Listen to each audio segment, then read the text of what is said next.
3 ఏళ్ళు ఓపిక పట్టండి, వచ్చేది మన ప్రభుత్వమే. మన ప్రభుత్వం వచ్చిన ఒక నెలకే ప్రతి రైతన్న ముఖంలో సంతోషాన్ని చూసేటట్టుగా వాళ్ళకి రాని ఇన్సూరెన్స్ను ఇప్పిస్తా, ఇప్పుడున్న ఇన్పుట్ సబ్సిడీ ఇస్తాను. ఇవ్వడమే కాకుండా ప్రతి రైతన్నకు 2023లో ఏ రకంగా ప్రతి రైతన్నకు 50,000 రూపాయలు మళ్ళీ ఇచ్చినట్టుగా ఆ డబ్బు కూడా మళ్ళీ ఇచ్చే కార్యక్రమం కూడా ఖచ్చితంగా రైతన్నకు. ప్రతి రైతన్నకు నేను భరోసా ఇచ్చి నేను ఈ విషయం చెప్తా ఉన్నా. వైఎస్ఆర్సీపీ పార్టీ తరఫున నష్టపోయిన రైతన్నలకు కూడా ఖచ్చితంగా పార్టీ అంతో ఇంతో, అధికారంలో మనం లేము, ప్రతిపక్షంలో మనం ఉన్నాం, అంతో ఇంతో చేసే కార్యక్రమం మాత్రం ఖచ్చితంగా ఖచ్చితంగా చేస్తాం.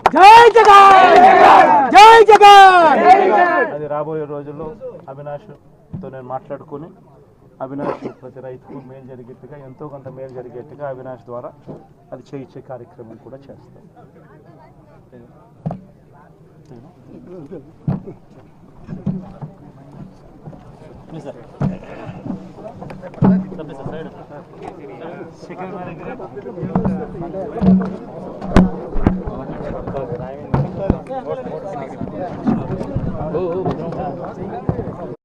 $26,000 ఇస్తానన్నాడు. 26,000 రూపాయలు ఇలా